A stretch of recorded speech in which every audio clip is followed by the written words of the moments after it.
போட்டீங்க. சரி, இதே மாதிரி அம்மா போட்டீங்களா? அவங்க பேர் என்ன? அவங்க பேர் என்ன? அன்பரசி. அம்மா போட்டீங்களா? இப்போ 12 ராசி போட்டீங்களா? ஒரு வெத்தலையில 12 மாறிட்டீங்க, கரெக்டா? இந்த இடத்துல இப்படி ஆழம் பிரிச்சுட்டு ஏதாவது ஒரு இடத்துல ஓட்ட வரும்ல, அவங்க வெத்தலை எடுத்து கொடுப்பாங்க. அந்த வெத்தலையில ஓட்டை வருமா? அந்த ஓட்டை அது எந்த ராசியில போய் அந்த ஓட்டை நிற்கிதோ அந்த ராசி தான் ஒரு பிரச்சனை, கரெக்டுங்களா? அது அவங்களுடைய லக்னத்துக்கு அது எத்தனாவது ராசியோ அந்த ராசி தான் அவங்களுடைய மறைமுகமான பிரச்சனை போனா அங்கதான் அடங்கியிருக்கு. என்னங்கம்மா? அங்கதான் அடங்கியிருக்கு. அப்போ இதுல தொடுகுறி சாஸ்திரம்னு சொல்லி ஒரு வெத்தலையில இந்த பேனாவுடைய எழுதுனா வெத்தலை கிழிஞ்சிடும். ஸ்கெட்ச் பேனா வச்சுக்கங்க, பச்சைக்கு ரோஸோ அது வேற ஏதோ வச்சுக்கங்க. அதுக்கு பேர் தொடுகுறி சாஸ்திரம்னு மேசரசல் இதே மாதிரி போட்டு வெத்தலையை கிழக்கு முகமா வச்சிருங்க. அந்த அம்மாட்ட ஸ்கெட்சை கொடுத்துருங்க. அம்மா இதுல ஒரு தொடுகுறி சாஸ்திரம், இதுல என்ன இடத்துல தொடுமான்னு சொல்லுங்க. அந்த அம்மா ஏதோ ஒரு பாவகத்தை போய் அந்த ஸ்கெட்ச் வைப்பாங்க. அந்த பாவகத்தை பிரச்சனைங்கிறத பலன் சொல்லுங்க, கரெக்டா? புரியுதுங்களாமா? புரியுதா? ஒரே ஒரு வெத்தலையில 12 ராசி அடக்கிட்டீங்களா? அப்ப 12 பாவம் அதுல இருக்குது. இதுக்கு தாம்பூல பிரசனம்னு நீங்க பேர் வச்சுக்கலாம். தாம்பூல பிரசனம் நிறைய இருக்குது. சாப்பிட்டா ஒரு வெத்தலை ஒரு கிராமத்துல ஒரு பொட்டி கடையில 2 வெத்தலை வாங்கிட்டு வருவாங்க. இதை வச்சு நீங்க எப்படி தாம்பூல பிரசனம் பார்ப்பீங்க? இப்படி போட்டுங்க. இப்படி போட்டு அந்த அம்மா 6ஆம் பாவத்துல வந்து ஸ்கெட்சை வச்சதுன்னா நோயை பத்தி கேள்வி, 7ஆம் பாவத்துல வச்சா திருமண வாழ்க்கை பத்தி, 9ஆம் பாவத்துல வச்சா அப்பாவை பத்தி, 10ஆம் பாவத்துல வச்சா தொழிலை பத்தி, இப்படி இதுக்கு பேரு தொடுகுறி சாஸ்திரம்னு இதுக்கு ஒரு பிரச்சனை வச்சு இன்னைக்கு உங்களுக்கு தொடுகுறி சாஸ்திரம், தாம்பூலத்துல தொடுகுறி சாஸ்திரம் இது போதுமல்ல? அது பேரே தொடுகுறி தானே. என்னங்கம்மா? என்னங்கய்யா? இந்த அண்டரசியல் வித்தியாசமா பாக்குறாங்க ஜோசியம். நீங்க என்ன ஜோசியம் சொல்ற? நம்ம ஒரு வெத்தலை வச்சு கூட சொல்லிட்டாங்கப்பா, அவங்களுக்கு வேறவே வரல. அவங்களுக்கு புரியுதா? உங்களை நீங்க பலப்படுறதுக்கு ஜோசியம் ஜோசியராக பாக்குறாங்க, வித்தியாசமா பார்க்கணும். நான் 1008 சோழி வச்சு பிரசனம் பார்ப்பேன். 1008 பிரசனம் வைக்கிறாங்க, 1008 படிச்சிருப்பாரு. அதனாலதான் 1008 வைக்கிறாங்க. நீங்க சோழி வாங்கி நிறைய ஒட்டி வச்சுக்கங்க. பிரசனம் கூட இருக்குது, உங்களுக்கு என்ன பிரச்சனை? புரிஞ்ச பிறகு 1008க்கு அவருக்கு பிரச்சனை இல்லை. 1008 நீங்க வருவாங்க. நான் 108 தான் இது வரைக்கும் பார்த்துருக்கிறேன். நான் 1008 பார்க்கறேன். 1008 ஜெயிச்சு பண்ணேன். 1.5 கிலோ சோழி வாங்கி கொட்டி வச்சு பூஜை போடுவேன். எல்லாத்துலேயும் ஒன்னொன்று அங்கேயே கொடுத்துருங்க. 10 பேர் வந்தது என்ன பண்ணுவீங்க? 100 ரூபாய் பிரிச்சிங்கன்னா என்ன ஆகும்? 108 பிரிச்ச 10 பேருக்கு போயிருமா? அதனால 1008 நாங்கள் வச்சு 1008 படிச்சு பிரசனம் பார்த்துட்டு நீங்க சொல்லுங்க, கேட்டுக்கலாமா? ஒரு தொழிலை வந்து பலமா காமிங்க, தொழிலை பெருசா காமிங்க, மக்களுக்கு பலமான வார்த்தை சொல்லுங்க. அப்ப அந்த வெத்தலை பிரசனத்துல அந்த நீங்க எந்த தொழிலை தொடராங்களோ அவங்களுக்கு அதிலேயே நீங்க வந்து இன்னும் சொல்ல போனா இந்த வெத்தலையில இந்த ஸ்கெட்ச் போடுறாங்க இல்லைங்களா, அதுக்கு நான் இன்னொரு ஐடியா சொல்றேன், அதை அப்படியே வச்சுக்கோங்க. அந்த அம்மா வெத்தலையில அப்படி வச்சு நேசரசு போட்டு வச்சுக்கோங்க.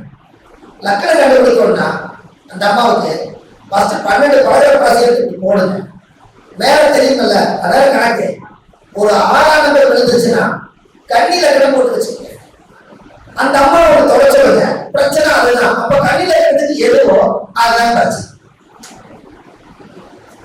இப்ப உங்களுக்கு புரியுதா? நீங்க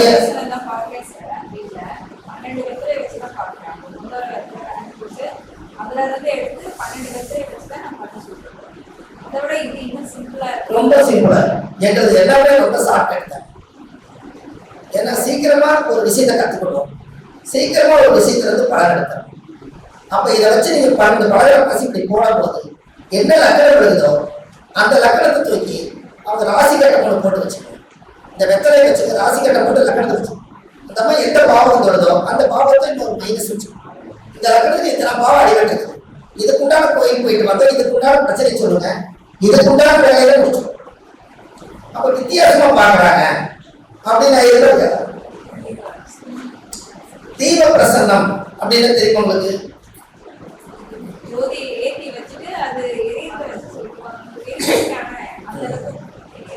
ஆதி ஜோதி பிரசன்னம் நாம ஒண்ணு வச்சுக்கணும். ஆதியில ஜோதி பிரசன்னம், ஆதி ஜோதி பிரசன்னம். அப்போ ஒரு பிரசன்னம் வந்து ஒரு விளக்கை வந்து காத்து இல்லாத இடத்துல வச்சு அந்த விளக்கவே நீங்க பார்த்துட்டு இருந்தீங்கன்னா அந்த விளக்கு நல்லா எரிஞ்சுட்டு இருக்கிற விளக்கு நீங்க என்னென்ன சொல்றீங்களோ அதை கேட்டுட்டு ஆடும்.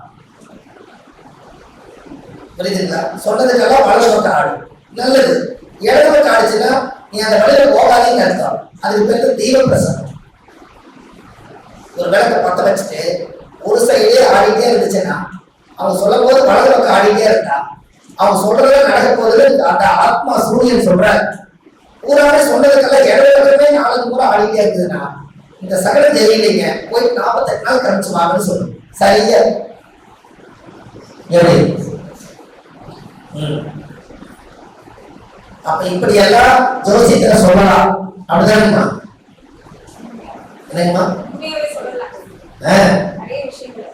நிறைய விஷயங்கள் சோழி பிரசன்னம், தாம்பூல பிரசன்னம், அஷ்டமங்கல பிரசன்னம், சொர்ண பிரசன்னம். சொர்ண பிரசன்னம் என்ன?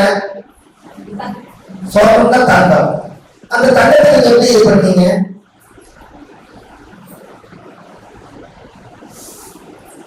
அந்த தங்கம் ஒரு குழந்தை கூடிக்கிறாங்க, குழந்தையும் தெய்வமும் ஒன்று கரெக்டுங்களா?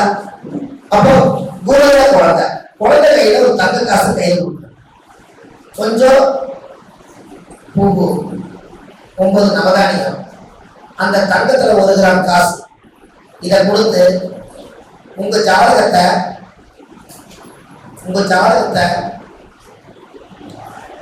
3 முறை அந்த ராசி கட்டத்தை சுத்தி வச்சிருந்த அந்த குழந்தைய அந்த சோரணம் பூவு எல்லாம் சேர்ந்து அந்த குழந்தை எந்த ராசி கட்டத்தை கொண்டு போய் வைக்கிறதோ அதுதான் லக்கணம். தெரியாதவங்களுக்கு அந்த மாதிரி சோரண பிரசனம் தங்கம்ங்கிறது நேர்மை. அப்ப சோரண பிரசனம் அதை வச்சு அன்றைய கோச்சார கிரகத்தால் எழுதி இந்த லக்கணம் கண்டுபிடிக்கிறதுக்கு அந்த குழந்தைக்கு தெரியாது. அந்த தங்கத்தோட அதை வைக்கிறது பாருங்க, அது சோரண பிரசனம். குழந்தை தெய்வம் ஒண்ணு.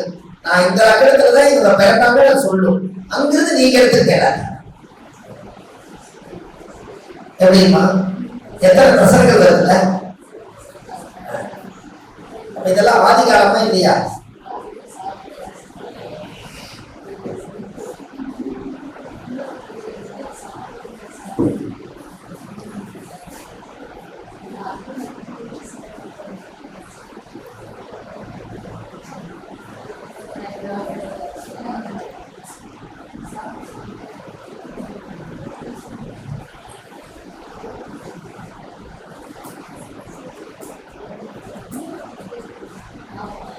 நேரம் போல தெரியலன்னு நினைக்கிறேன்.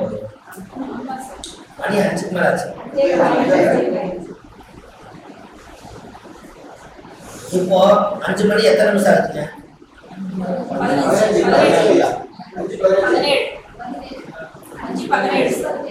5 மணி 17 நிமிஷம். அப்போ கரெக்டா 6 எங்க விழுகும்?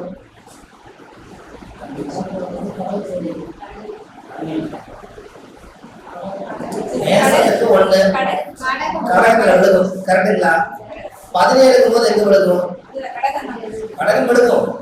17 எங்க விழுகும்? 15 வரைக்கும் தானே. 15 வரைக்கும் மிதுனம், 15ல இருந்து 20 வரைக்கும் கடகம்.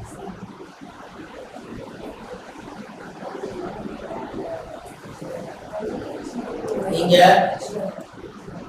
கடகத்துலதான் இருக்குது. கடகத்துல புனர்பூச நட்சத்திரம் 17 நிமிஷம்னா 15 கழிச்சிருங்க, 2 நிமிஷம் தான் இருக்குது. அந்த 2 நிமிஷத்துக்குள்ள புனர்பூச நட்சத்திரம் தான் நிற்கும். புனர்பூச நட்சத்திரத்துக்கு அதிபதியா குருவுடைய நேரம் என்ன? அப்ப 4ஆம் இடம் உங்க கையில மஞ்சள் இருக்கா? 7ஆம் இடம் என்னையா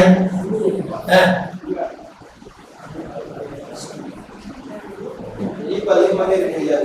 இன்னும் அதிகமா இருக்குது எனக்கு அம்மா சரியா? அப்ப எல்லாம் பார்க்கறது, கேட்கறது, ரசிக்கிறது, ருசிக்கிறது எல்லாமே ருசிமா.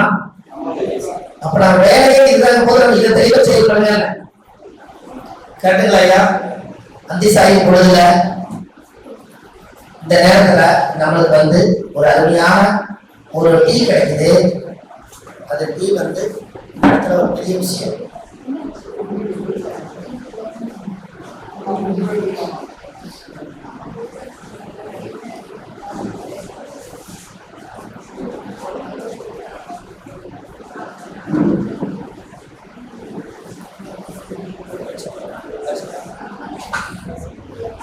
இந்த ஒரு கிளாஸ் நடக்கும்னா தெரியல, திடீர்னு ஒரு பிரேக் மாதிரி, அதாவது போற ட்ரெயினை நிறுத்தி ஏறி உட்கார மாதிரி ஐயா திடீர்னு யாராவது சொல்லி வேகமா சொன்ன மாதிரி இவரு ஐயா என் வாய்ப்பு இருந்தா கொஞ்சம் பேசுங்களேன் அப்படின்னாரு. அப்படியே கொள்ளமா ஆரம்பிச்ச ஒரு 1/2 நேரம் கிளாஸே ஆயிடுச்சு. எனக்கு நான் சொல்லியிருக்கேன், அதெல்லாம் ஒன்றும் பிரச்சனை இல்லை, நீங்க எத்தனை பேர் வேணாலும் படிக்கலாம். நம்ம 1330 பரிகாரத்தை உலகத்துக்கு எளிமையா கொடுத்துட்டு தான் புக்கு ரிலீஸ் ஆகும். அதுக்குள்ள யாரெல்லாம் கத்துக்கிறீங்களோ ரொம்ப சந்தோஷம். நாளைக்கு நம்ம ஏதாவது ஒரு மீட்டிங்ல சந்திச்சாலும் கூட ஐயா இந்த மாதிரி நான் சொன்ன பரிகாரங்கள் எல்லாம் நான் நிறைய சொல்லி நல்ல பேர் வாங்கிட்டுன்னு சொல்றீங்களா, அப்ப என்னுடைய ஞாபகம் வரும். அது ஒண்ணு போதும் ஐயா, அது ஒண்ணு போதும், வேற ஒண்ணு வேண்டியது. ஏன்னா அதுக்கு நம்ம இவ்வளவு உழைக்கிறோம். காசு பணம் இதுல இருந்து எந்த இதுவுமே வேண்டாம். எல்லாமே ஒரு நல்ல ஒரு இலவசமா மக்களுக்கு போய் கடவுள் கொடுத்த வரப்பிரசாதத்தை காசாக்க கூடாது. எளிமையான பரிகாரத்தை உலகத்துக்கு சமர்ப்பணம் பண்ணணுங்கிற ஒரு நோக்கம் தான். அப்படியே சொல்லி 400-500 பரிகாரம் வந்துருச்சு. இன்னும் உலகத்துக்கு கொஞ்சம் சொல்லிக்கணும்னா 1330 பரிகாரம் திருக்குறள் மாதிரி வந்துடும். நேற்றுக்கு கூட ஒரு புக் எழுதிட்டு இருந்தேன். கணவன் மனைவி யாராவது 2 பேர் பிரிஞ்சிருந்தாங்கன்னா அவங்களுக்கு திருவள்ளுவருடைய புக்கு, திருவள்ளுவருடைய திருக்குறள் தலைமை